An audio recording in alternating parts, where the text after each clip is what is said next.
산업혁명 직후 전 세계 인구는 폭발적으로 늘었습니다. 1800년경의 전 세계 인구는 10억 명을 넘었고 1930년에는 29억 명, 1975년에는 40억 명에 다다랐습니다. 2021년 전 세계 인구는 78억 명, 2030년대에는 80억 명에 다다를 겁니다. 인구가 늘어난 만큼 에너지 소비량도 커졌습니다. 제2차 세계대전 이후 화석 연료 사용량은 거의 10배나 늘었죠. 그동안 기술도 혁신을 거듭해왔죠. 공중보건과 번영의 혜택이 전 세계로 퍼지면서 인구는 빠르게 늘어났습니다. 하지만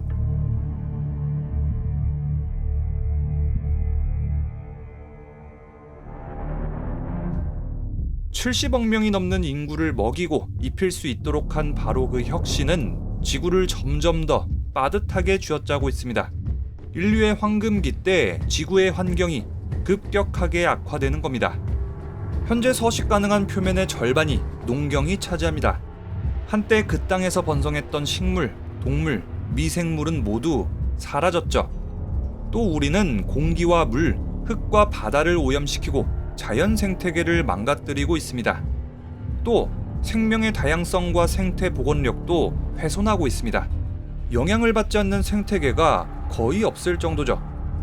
멕시코만의 죽음의 해역. 북아메리카 중부 전역에서 농민들은 밀과 옥수수밭에 원하는 만큼 비료를 뿌리고 있습니다. 비료는 작물 수확량을 크게 늘리지만 식물에 흡수되는 비율은 적죠. 흡수되지 않은 나머지는 물과 지하수로 씻겨서 멕시코만으로 흘러갑니다. 그리고 엄청난 양의 조류를 발생시키죠. 불어났던 조류는 해저로 가라앉아서 세균에 분해되는데 그 과정에서 워낙에 많은 세균들이 발생하고 또 그 세균들이 산소를 호흡하기 때문에 물에 녹아있던 산소는 모두 고갈됩니다. 그리고 나서 해저나 그 주변에 사는 동물들은 부족한 산소로 몰살당하게 되죠. 1988년 멕시코만의 죽음의 해역이 처음 생겨났을 때는 그 면적이 39제곱킬로미터에 불과했습니다. 2017년에는 무려 27,000제곱킬로미터까지 늘어나게 됐죠. 이 면적은 대한민국의 2.7배에 달하는 면적입니다. 지금은 어떨까요? 전 세계에서 이런 죽음의 해역은 수백 곳에 달합니다. 이는 모두 해양 생물들에게 치명적이죠. 또 인간은 생물 다양성에도 직접적인 영향을 미칩니다. 코뿔소의 뿔을 노린 밀렵 때문에 전 세계 모든 코뿔소는 멸종 위기에 처했습니다. 아프리카 중부 전역에 퍼져 있던 흰 코뿔소는 사실상 멸종했죠. 전 세계 모든 동물들은 인간의 사냥으로 그 수가 대폭 줄었습니다. 이제 야생 동물들은 인간의 적극적인 보호 조치 없이는 멸종의 길을 걸을 겁니다. 어류 남획도 문제가 심각합니다. 인류의 30억 명은 주로 해산물을 통해서 단백질을 섭취합니다. 그런데 최근 수십 년 사이에 전 세계 어종 6분의 1이 붕괴했습니다. 남아있는 어종의 30%도 지나친 남획으로 멸종에 내몰려 있죠.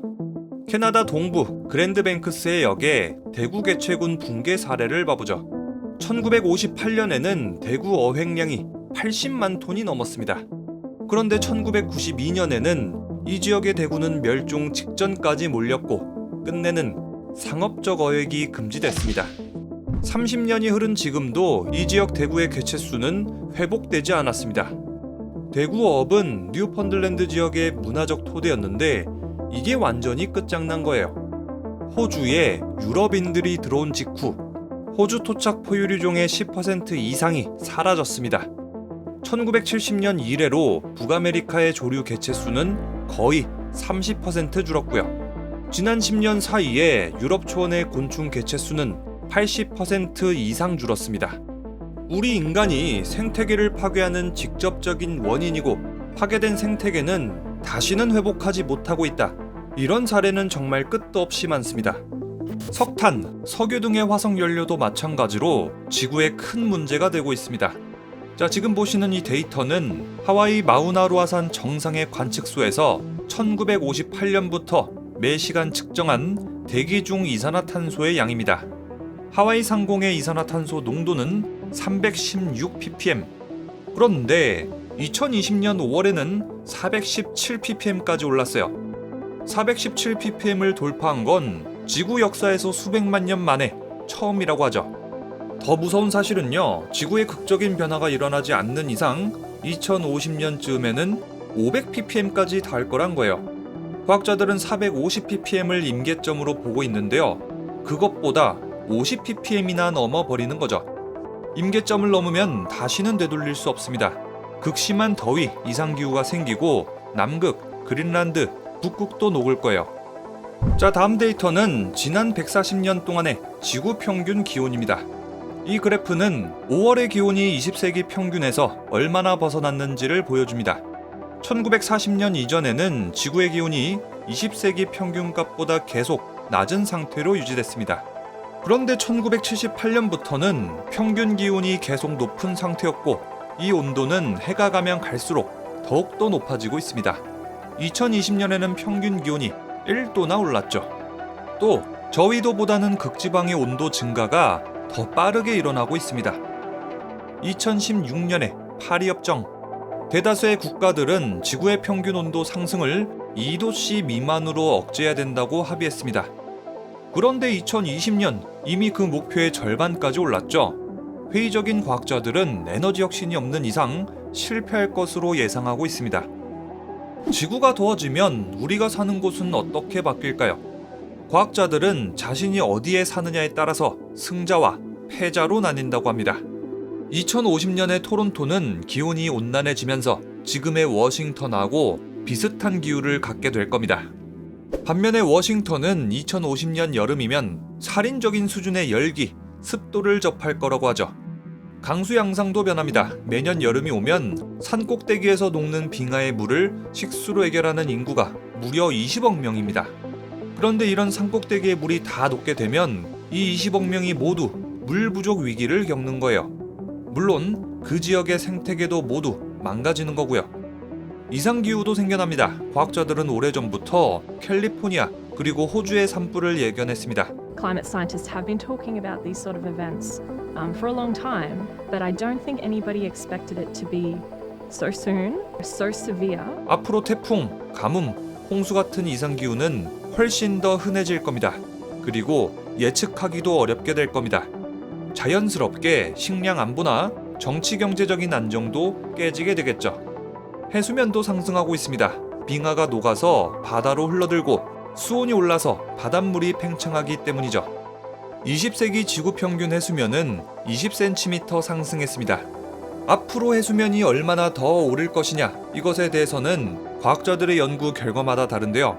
해수면이 상승하고 있다는 사실 자체에는 이견이 없다고 합니다. 과학자들은 2100년까지 해수면 상승을 대략 50cm에서 100cm를 예상하고 있습니다. 바닷물은 산성화될 겁니다. 또 산호초가 멸종하게 될 겁니다. 이 두 가지 내용은 예전에 제 채널에 올린 게 있으니까요. 그걸 한번 보고 오시면 좋겠습니다. 자, 이렇게 우리 지구의 심각한 기후변화 문제를 알아봤습니다. 사실 오늘의 영상 내용 대부분은 지구의 짧은 역사라는 책의 내용을 거의 그대로 옮긴 거예요. 이 책의 저자는 40년 동안 하버드에서 지구과학을 연구해온 앤드루 H. 놀 박사입니다. 앤드루 박사는 세계 최고로 손꼽히는 고생물학자이자 하버드 대학의 자연사를 대표하는 교수인데요. 특히 초기 생명체 진화, 환경사 연구에도 전문가시고 나사 화성 탐사 로버팀의 일원으로서 오퍼튜니티 화성 탐사에도 참여했다고 합니다. 앤드루 박사는 지구가 인류의 요람이자 계속해서 살아갈 미래의 터전임에도 대다수가 관심을 두지 않는 현 상황의 문제의식을 느껴서 이 책을 쓰게 됐다고 합니다. 앤드루 놀 박사는 이 책의 말미에 이렇게 말했습니다. 미래에 관한 암울한 예측은 절망과 체념을 가져올 수도 있다. 그러나 아무것도 하지 않고 넘어간다면 해가 갈수록 그 문제는 더 커지고 더 절박해진다. 그러나 전 세계의 힘을 모은다면 우리는 안전하고 온전한 세계를 다음 세대로 물려줄 수 있다. 우리는 40억 년에 걸친 물리적, 생물학적 유산 위에 서 있다. 우리가 물려받은 세계는 우리의 것임과 동시에 우리가 책임져야 하는 것이다. 다음에 어떻게 될지는 우리에게 달려있다. 자, 그리고 사실 이 책은 환경 문제만 다룬 게 아닙니다. 우리 지구가 어떻게 만들어졌는지, 지구의 생명이 어떻게 등장했는지, 산소는 어떻게 생겨났고 또 화석 흔적을 쫓으면서 공룡의 시대가 어떻게 열렸고 공룡은 왜 멸종했는지, 인간은 어떤 진화 과정을 거쳤는지, 그리고 마지막으로 현재 일어나고 있는 인류세, 기후변화까지. 이 책 지구의 짧은 역사는 지난 몇십 년 동안의 지구의 역사를 정수로 담아냈습니다. 또 지구의 짧은 역사는 지구의 역사 중에서 재밌는 파트만 핵심적으로 요약한 책이기 때문에 누구나 어렵지 않고 부담 없이 읽을 수 있겠습니다. 가장 최신의 자연사 연구와 논문은 덤이죠. 자, 오늘은 이렇게 앤드루 H. 놀 박사의 도서 지구의 짧은 역사를 소개해드렸습니다. 지구의 역사에서 정수만을 담아낸 책 지구의 짧은 역사, 여러분들께 적극 추천드리고요. 댓글과 설명란을 통해서 이 책을 어디서 구매할 수 있는지에 대해서 링크를 남겨둘 테니까요.